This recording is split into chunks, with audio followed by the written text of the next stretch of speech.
I usually don't know. Yeah. I guess lesson learned on that one. Learn the photo before you go. Were you really?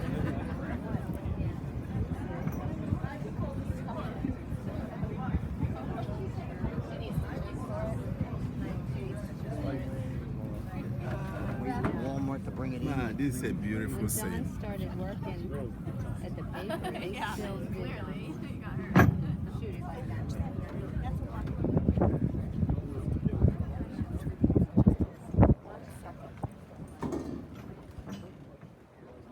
All right, everyone. Now, this is, a rare view that we get. The very first day of the trip yesterday, that was all the way yesterday.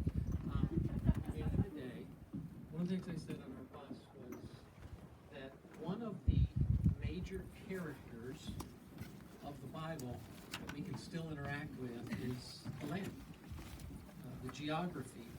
That's one thing that hasn't changed. And I said how great it is. You hear people that say, when I get to heaven, after I see Jesus, I want to go see, and then fill in the blank of their favorite Bible character, because we want to interact with them or ask them questions.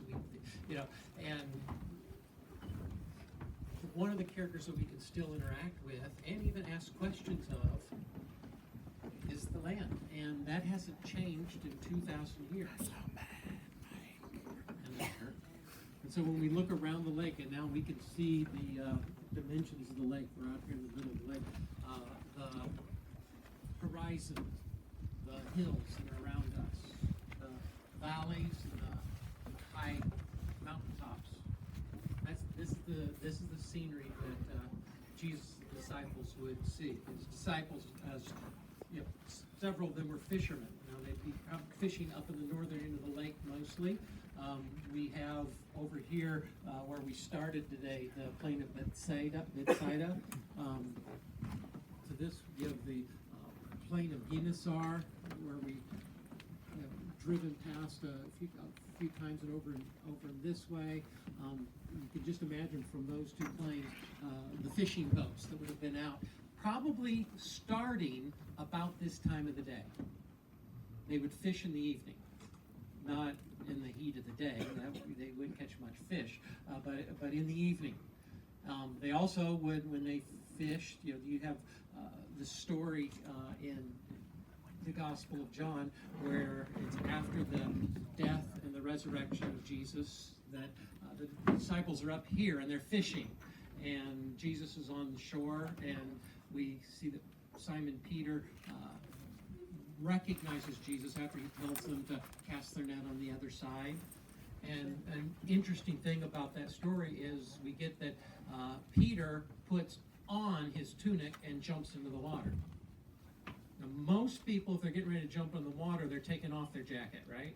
They're not wanting to jump in fully clothed. And here he is putting, well, that's, again, if you understand that they're fishing at night. That's why Jesus has breakfast for them ready. But the other thing is they also fish unclothed, because they don't have a closet full of clothes. You don't have to settle. Here's my Monday tunic, my Tuesday tunic. Here's my work tunic, and here's my going to the synagogue tunic.